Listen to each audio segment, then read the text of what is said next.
और lie detector test, जिसमें आज बात करेंगे अमेरिका की उस तैयारी के बारे में जिससे पुतिन डरे हुए हैं, क्योंकि अमेरिका रूस से 2 नहीं बल्कि 4 कदम आगे की प्लानिंग कर रहा है। अमेरिका एक ऐसा आसमानी योद्धा तैयार कर रहा है जिस पर परमाणु अटैक का भी असर नहीं होगा। अगर कभी ऐसी स्थिति आ जाए कि धरती पर सारे कमांड सेंटर तबाह हो जाएं, तो दुश्मनों पर कैसे अटैक किया जाए। अमेरिका के पास ये महाबली तो पहले से ही मौजूद था, लेकिन अब उसे और भी विध्वंसक बनाया जा रहा है। अमेरिका को परमाणु प्रलय से बचाने वाले वायु रक्षक का सच।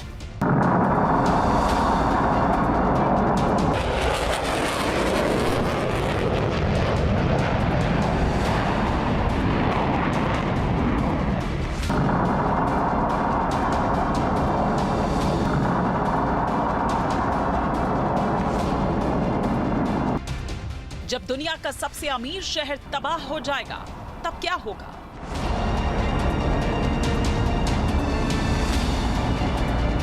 अगर न्यूयॉर्क पर रूस हमला कर दे तो क्या होगा?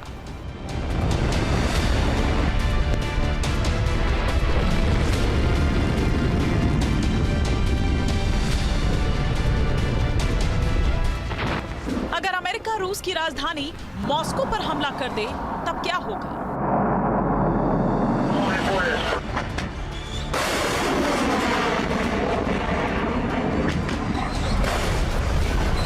क्योंकि रूस और अमेरिका दोनों के जखीरे में ऐसे विध्वंसक हथियार हैं जिन्हें दागने से धरती पर विनाश हो सकता है, प्रलय आ सकती है, कोहराम मच सकता है।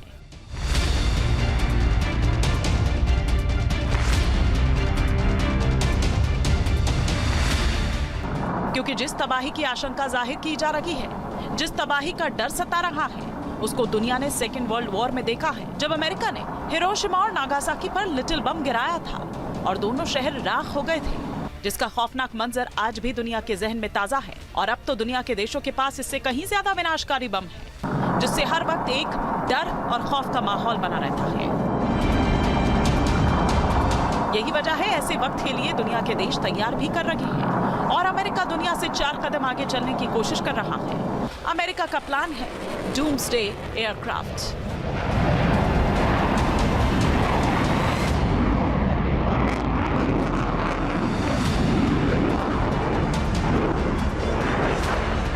अमेरिका कयामत के दिन के लिए अपनी नेवी और एयरफोर्स को मजबूत करने में जुट गया है। अमेरिका अपनी नेवी को E-130J डूम्सडे एयरक्राफ्ट से लैस करेगा, जो बेहद ही ताकतवर होगा। डूम्सडे का मतलब होता है कयामत का दिन। जाहिर है इसके नाम से ही अंदाजा लगा सकते हैं कि यह प्लेन कयामत के दिन के लिए तैयार किया जा रहा है, जब धरती पर तबाही मच जाएगी। डूम्सडे प्लेन किसी भी प्लेन का आधिकारिक नाम नहीं है, इसके अलग अलग वर्जन होते हैं। जैसे अमेरिका अपनी नेवी के लिए जो E-130J डूम्सडे एयरक्राफ्ट बना रहा है, ये आने वाले दिनों में E-6B जेट की जगह लेगा, जो अमेरिकी नेवी में 1990 के वक्त से काम कर रहा है। लेकिन E-130J डूम्सडे एयरक्राफ्ट और भी आधुनिक होगा, कई खास तकनीकों से लैस होगा।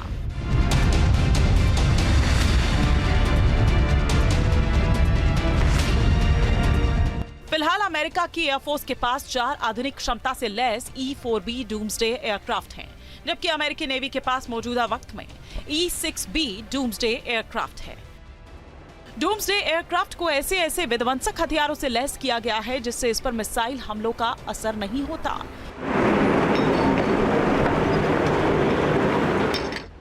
यह अत्याधुनिक प्लेन है।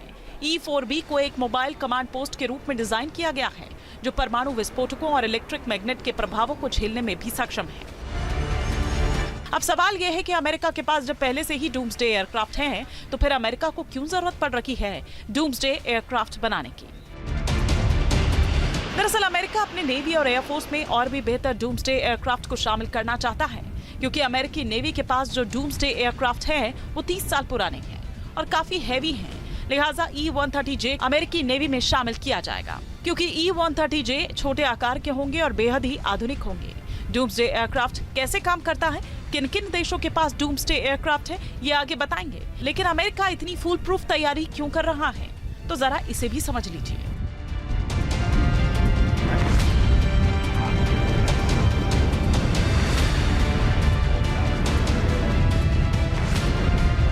अमेरिका और रूस दुनिया की दो महाशक्तियां हैं। दोनों में अक्सर होड़ लगी रहती है।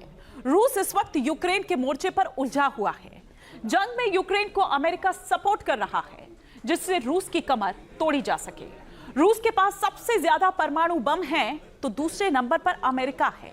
दोनों देशों के पास विध्वंसक मिसाइल्स भी हैं, जो परमाणु हथियार ले जाने में सक्षम है, जो दुनिया के किसी भी कोने में तबाही मचा सकती हैं। और यही वजह है कि दोनों देश एक दूसरे के खिलाफ चक्रव्यूह तैयार करने में जुटे रहते हैं। जंग जैसे हालात में जिस तरह से रूसी राष्ट्रपति व्लादिमीर पुतिन बार बार दावा कर रहे हैं, उनके ओरेश्निक मिसाइल की बात कर रखे हैं।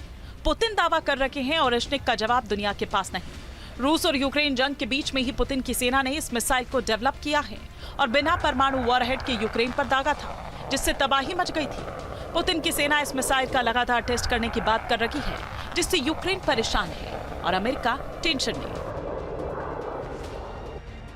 रूस के जखीरे में ऐसी मिसाइल का भंडार है और सबसे खतरनाक तो रूस की स्काईफॉल मिसाइल है। अंतरिक्ष से प्रहार, दुश्मनों में हाहाकार।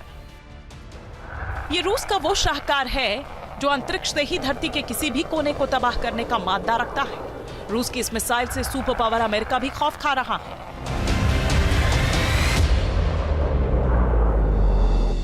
दावा किया जा रहा है कि रूस की ये परमाणु मिसाइल कई साल तक अंतरिक्ष में धरती का चक्कर लगा सकती है, वहीं से अटैक कर सकती है। पुतिन एक बटन दबाएंगे और इस मिसाइल को जिस भी कोने में अटैक करने का आदेश मिलेगा, ये मिसाइल धरती के उस हिस्से को पल भर में नेस्तनाबूद कर देगी। रूस ने इस मिसाइल को 9M730 बुरेवेस्निक नाम दिया है, लेकिन नेटो ने इस मिसाइल को स्काईफॉल नाम दिया है। यह subsonic nuclear powered cruise missile system से लैस होगी। ये मिसाइल दुनिया के किसी भी हिस्से को निशाना बनाने में सक्षम है।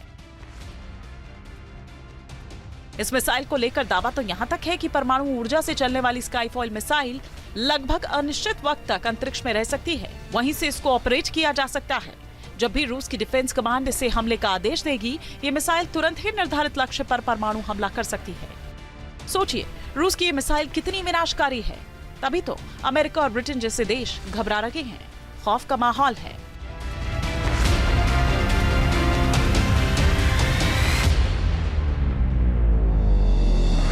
रूस के पास S-500 जैसा मिसाइल डिफेंस सिस्टम मौजूद है, जिसके बारे में यह दावा किया जाता है कि वो हाइपरसोनिक मिसाइल्स को रास्ते में ही मार गिरा सकता है। लेकिन नेटो के किसी भी देश के पास ऐसा कोई सिस्टम नहीं है जो रूस की हाइपरसोनिक मिसाइल्स को रोक सके। अब हम ग्राफिक्स के जरिए आपसे 4 ऐसे हथियार हैं जो तबाही के लिए तैयार है।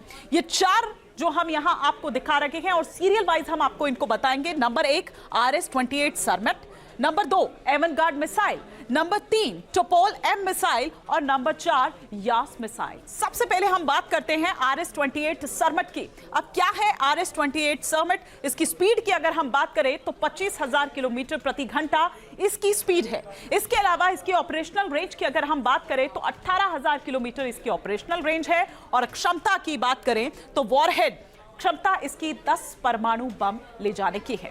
अब बात करते हैं नंबर 2 मिसाइल यानी कि एवनगार्ड मिसाइल की। इसकी अगर हम स्पीड की बात करें तो 33,076 किलोमीटर प्रति घंटा इसकी स्पीड है। इसकी ऑपरेशनल रेंज की अगर हम बात करें तो 6,000 किलोमीटर इसकी ऑपरेशनल रेंज है। इसके अलावा वॉरहेड क्षमता की बात करें तो 6 परमाणु बम तक ये ले जा सकता है। अब बात करते हैं तीसरी मिसाइल यानी कि टोपोल M मिसाइल की। इसकी अगर हम स्पीड और रेंज की बात करें तो इसकी स्पीड है 24,696 किलोमीटर प्रति घंटा। इसके अलावा इसकी ऑपरेशनल रेंज की बात करें तो 10,000 किलोमीटर इसकी ऑपरेशनल रेंज है और 1 परमाणु बम ही ले जाने में ये सक्षम है। अब बात करते हैं यास मिसाइल की। यास मिसाइल किस तरह से काम करती है, क्या है इसकी स्पीड इसकी है 33,300 किलोमीटर प्रति घंटा। इसकी ऑपरेशन की अगर बात करें ऑपरेशनल रेंज की तो ऑपरेशनल रेंज है 12,000 किलोमीटर की अगर हम यहां पर बात करें तो वो इसकी ऑपरेशनल रेंज है। इसके अलावा 6 परमाणु बम ले जाने में ये सक्षम है। सोचिए, रूस के जखीरे में कितनी प्रलयकारी मिसाइल्स हैं जो धरती के किसी भी कोने में तबाही मचा सकती है।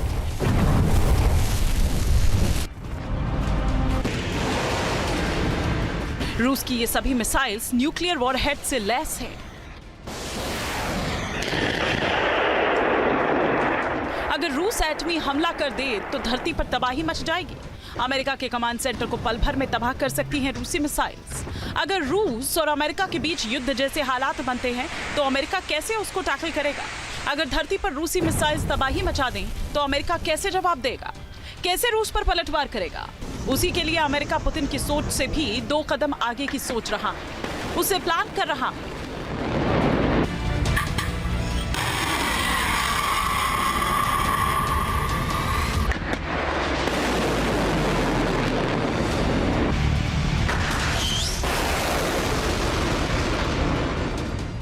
मौजूदा वक्त में अमेरिकी एयरफोर्स के पास जो डूम्सडे एयरक्राफ्ट बोइंग E-4B वो कैसा है उसे समझ लीजिए।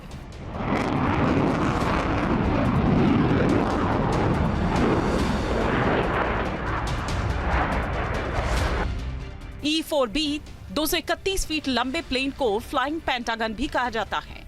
यह अमेरिका का एडवांस्ड एयरबोर्न कमांड पोस्ट है, यानी युद्ध की स्थिति में इस प्लेन के जरिए अमेरिका की सेना को हवा में रहते हुए कमांड दी जा सकती है। अमेरिकी वायुसेना इसे ऑपरेट करती है। इस एयरक्राफ्ट में 3 डेक होते हैं। मेन डेक में command work area, conference room, briefing room, operation team work area, rest area और कम्युनिकेशन एरिया होता है। ये प्लेन इतना बड़ा है कि इसमें 112 लोगों के बैठने की जगह है, जिसमें एक operation team, crew members, security और मेंटेनेंस टीम और कम्युनिकेशन टीम के लोग शामिल हैं। अमेरिकी एयरफोर्स के पास जो E-4B है उसको उड़ान के दौरान ही हवा में रिफ्यूल किया जा सकता है।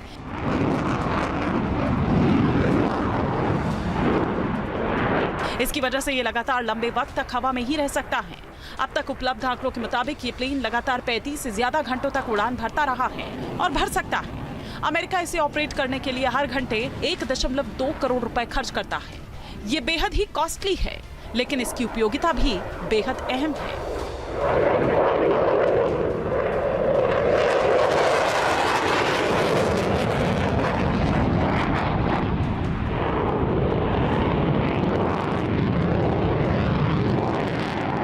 अमेरिकी डूम्सडे एयरक्राफ्ट की अगर बात करें तो वो कितना ताकतवर है ये हम आपको यहां पर बताने की कोशिश करते हैं। E-4B जिसकी हम बात कर रहे हैं, जिस पर परमाणु हमले का किसी तरह का कोई असर नहीं होता।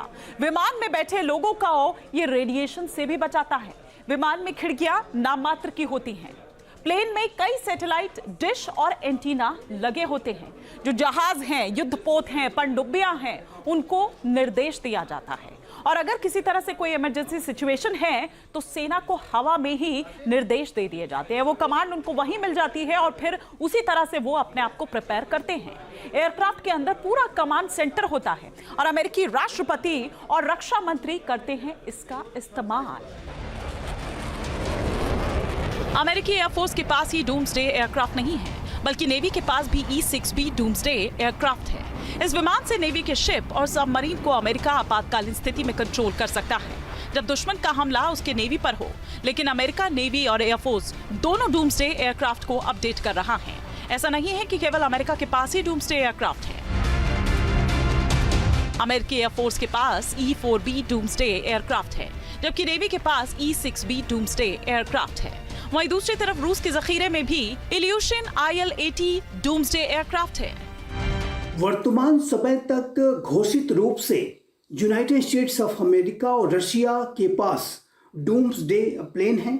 यूनाइटेड स्टेट्स ऑफ अमेरिका का E-4B और रशिया का इल्यूशन 80 डूम्सडे प्लेन के रूप में जाना जाता है। और जाहिर है कि डूम्सडे प्लेन एक बेहद महत्वपूर्ण भूमिका निभाने वाले वॉर प्लेन्स हैं। जाहिर है कि किसी भी ऐसी स्थिति में कि जब ground based command communication and control system ध्वस्त हो चुका हो, तो ऐसे में जो एयरबॉर्न ऑपरेशन सेंटर जो डूम्सडे प्लेन जिनका की कार्य करते हैं वो सबसे महत्वपूर्ण स्थिति में आ जाते हैं। रूस के 200 फीट लंबे डूम्सडे प्लेन को क्रेमलिन इन द स्काई भी कहा जाता है। इस प्लेन को भी उड़ान के दौरान ही रिफ्यूल किया जा सकता है। परमाणु युद्ध होने की सूरत में रूस के राष्ट्रपति पुतिन इस प्लेन के जरिए आसानी से हवा में उड़ते उड़ते ही रूस की सेना को कमांड दे सकते हैं और देश पर राज कर सकते हैं। कमांड देने में कोई दिक्कत ना हो, इसके लिए जरूरी है सैटेलाइट कम्युनिकेशन बना रहे। इस काम के लिए इसके ऊपर एक डोंगी और पीछे की तरफ एक बड़ा एंटीना लगाया गया है। इसकी पूंछ में भी एक लो फ्रीक्वेंसी एंटीना लगा है। इसका इस्तेमाल बैलिस्टिक मिसाइल ले जा रही पनडुब्बियों से कम्युनिकेशन बनाए रखना है। प्लेन के इंजन में ही 2 बड़े इलेक्ट्रिक जनरेटर लगे हैं, जिनसे प्लेन के अंदर मौजूद उपकरणों के एक्स्ट्रा बिजली का प्रोडक्शन होता है। कॉकपिट के नीचे भी फ्यूल रहता है, जो जरूरत पड़ने पर प्लेन को वापस ले जाने के लिए इस्तेमाल किया जा सकता है। रूस अपने इस डूम्सडे एयरक्राफ्ट को अमेरिकी खतरे को देखते हुए ये सब कर रहा है, क्योंकि अमेरिका के जखीरे में वो हथियार भी हैं जिनसे रूस की सेना डरती है। पहला है मिनिटमैन 3 मिसाइल, दूसरा हथियार ट्राइडेंट D5 और तीसरा हथियार है टॉमहॉक क्रूज मिसाइल। अमेरिका के जखीरे में ये वो हथियार हैं जिनसे रूस डरता है। मिनिटमैन 3 इंटरकॉन्टिनेंटल बैलिस्टिक मिसाइल। अमेरिका जमीन के जरिए इस मिसाइल से हमला कर सकता है। इसकी रेंज 10,200 किलोमीटर है, तो वहीं ये 28,200 किलोमीटर प्रति घंटे की स्पीड से दुश्मनों पर हमला कर सकती है। ट्राइडेंट D5 सबमरीन मिसाइल है। इसकी रेंज 12,000 किलोमीटर है और ये अपने साथ 2800 किलोग्राम तक का पेलोड ले जा सकती है। टॉमहॉक क्रूज मिसाइल, ये मिसाइल अमेरिका की वॉरशिप पर तैनात है। इस मिसाइल से 2170 किलोमीटर की दूरी तक दुश्मनों को तबाह किया जा सकता है। इसकी स्पीड 880 किलोमीटर प्रति घंटे की है। अमेरिका की ये वो विध्वंसक मिसाइल हैं जो रूस को आसमान से लेकर जमीन और हवा में परेशान कर सकती है। रूसी सेना को परास्त करने का दम अमेरिका की इन मिसाइलों के पास है।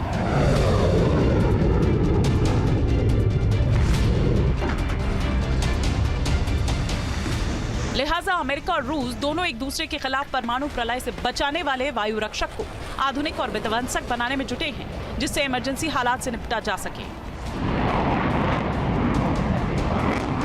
Team news nation.